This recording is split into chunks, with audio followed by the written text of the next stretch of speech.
Welcome to Kykar Wins Fury. As far as our opening hand, we've got no lands, but I'm going to keep on this one. I like it.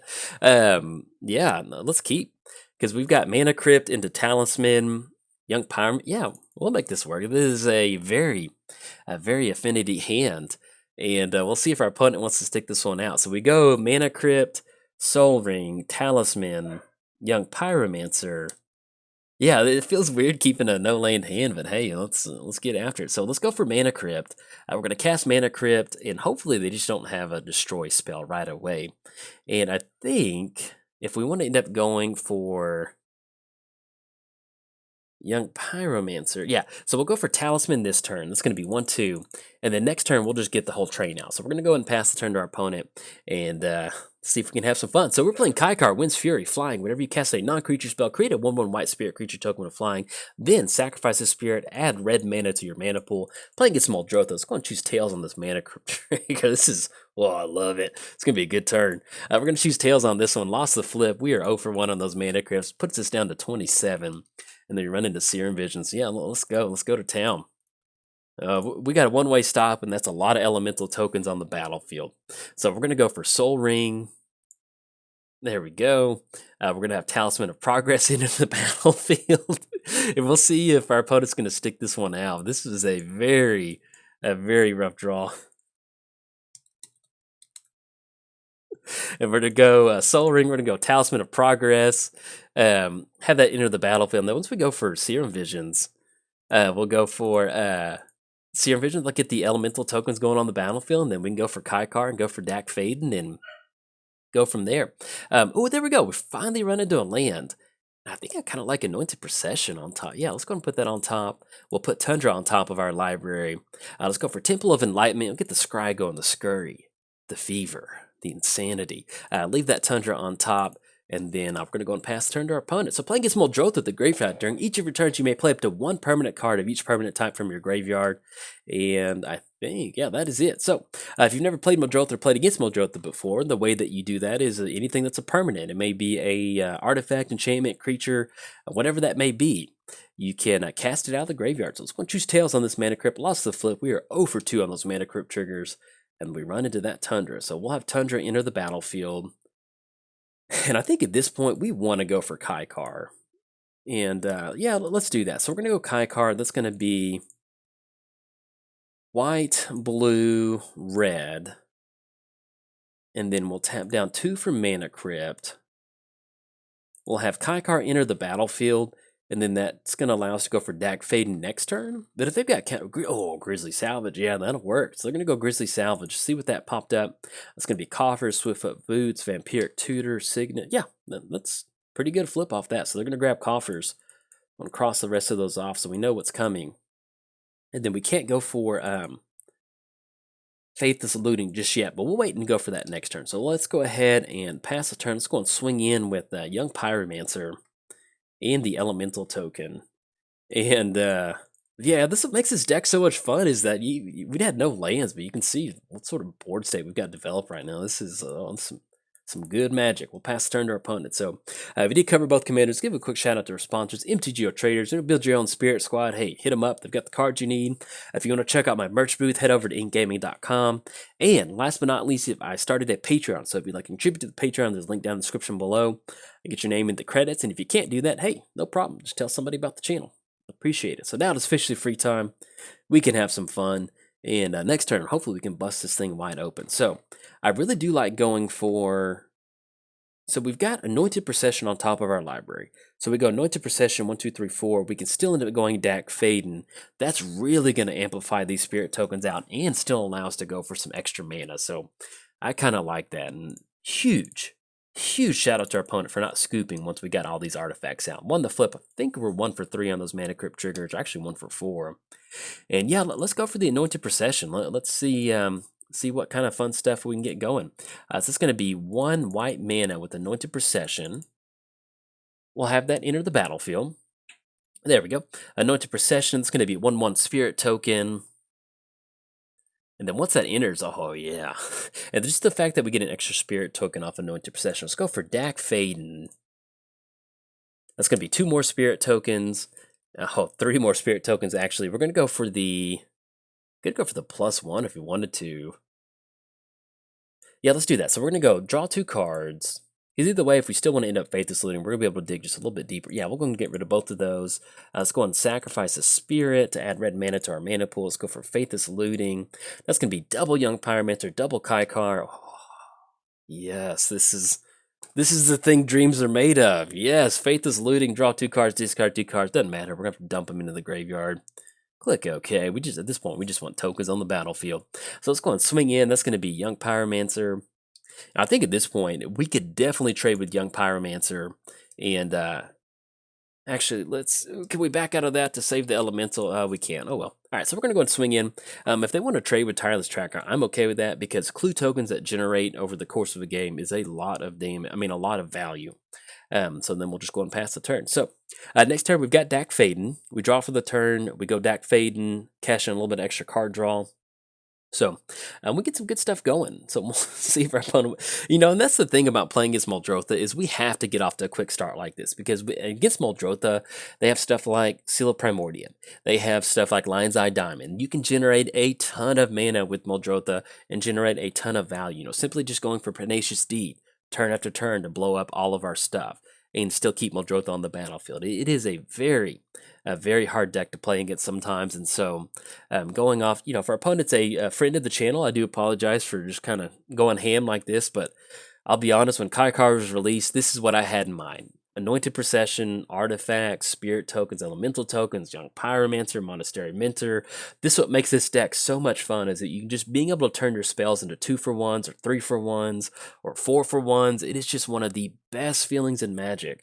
Even just going for a downside Faithless Looting where we get rid of all the cards in our hand to get an couple extra Elementals, couple of Spirit Tokens. It is just value city. I love it. So opponent's going to go for Sad Robot. If our opponent did have a board wipe, that would not be good. But we're at a point now where we can pretty much rebound from that. We've got Kykar. Even if we run into something like Blasphemous Act, the fact that we can sacrifice the spirits with Kykar, oh, it feels good. So let's see what we draw into for the turn. We still got Dak Faden to go for. If we can get ahead on card advantage, we still have the flashback from Faithless Looting. I was going to choose Tails on Mana Crypt. Lost the flip. Lost the count on that one. We draw in 2 ways. So you definitely want to go for, let's go for Dak Faden. We're going to plus up. Discard 2 cards. We'll get rid of Shivan Reef. Let's go Faithless Looting. That's going to be extra Young Pyromancer triggers. That's going to be double Spirit Tokens. And at this point, Skull Clamp. We're going to dump Counterspell and then Mystic Monastery into the graveyard. Let's go ahead and swing in first. So now that they do have Sad Robot, we don't really want to crack that seal. So let's go and swing in with Kykar. We're going to swing in with all the Spirit Tokens. And Elementals. We can at least get in for an extra damage. Yeah, I think we're okay with that. Yeah, that'll work. All right, so we're going to go and swing with the whole crew. It's going to be 3 in the air. That's going to be 7. It's going to put them down to 13. We've got at least 2 on the ground. We'll probably see Tireless and Sad Robot split the blocks on these. And then we can go for Skull Clamp. And the reason I'm being really aggressive on this is we are in Sultai, playing against Sultai colors. I'm not trying to run the game into the ground against our opponent. But with us drawing into Skull Clamp, we kind of need to start Skull Clamping some stuff. Because if they hit a board wipe, there's not much we can do. Just to be perfectly honest, we can rebound, but it's gonna put us in a pretty bad spot. So let's go for Elemental Token. We're gonna draw 2 cards. Narset's Reversal. Let's go for another Elemental. And then, there we go. All right, so we're gonna make the lane drop for the turn. Let's go ahead and finally find a red source. Let's go ahead and crack Wooded Foothills. We're going to grab Volcanic Island, and we could keep Skull Clamping, but I think at this point, with us having Narset's Reversal, I feel pretty good about being able to stop a board wipe.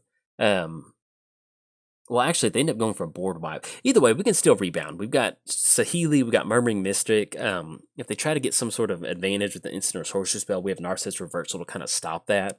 That'll bounce it back to the hands. If they go for a tutor, we might be able to go for a tempo play. But either way, even if they go for about the only thing...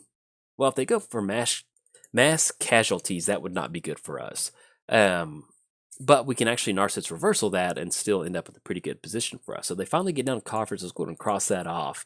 But, oh man, look at this value. This is This is pretty good. So they're going to be cracking some clue tokens. So that's, if they're cracking clue tokens, that makes me feel pretty good. But yeah, if our opponent is a friend of the channel, I do want to reiterate, sorry for just going ham like this, but when you're playing against Muldrotha, Muldrotha is one of those commanders that you really have to, you have to establish your dominance very quick. Otherwise, Muldrotha will just like swamp punch you in the face. And if you've never been swamp punched in the face, it's not a lot of fun. So now if our opponent's banking on something like Toxic Deluge, that would be really good because we can Narcissus Reversal that. That's going to give them 1, 2, 3. They're going to have 3 mana from Coffers, so I don't think that'll give them enough to recast it. So if they have Toxic Deluge, they actually end up being pretty good. Okay, the opponent's going to go for Eternal Witness. That's going to be 3 in the air. That's going to be 7, and that's going to be 11, which is not going to be enough. They're actually going to go for Vampiric Tutor in hopes of buying an additional turn. So now what we can do, we've got some options that we can go for. We've got Dak Faden. We can draw into some cards because our opponent's going to scoop it up on this one. They don't have mana for Coffers. We can swing in next turn. That's going to be 7. We're going to have 11 coming across. But once we go for Dak Faden, that's going to be draw for the turn, Selfless Spirit. There we go. All right. So I was just about to say is once we go for Dak Faden, we would have run into Teleportal. And what we could have done is we could have started to sacrifice Young Pyromancer, couple of these spirit tokens, because once we just simply start cast Saheeli, that's going to be 2 more tokens. We can Skull Clamp.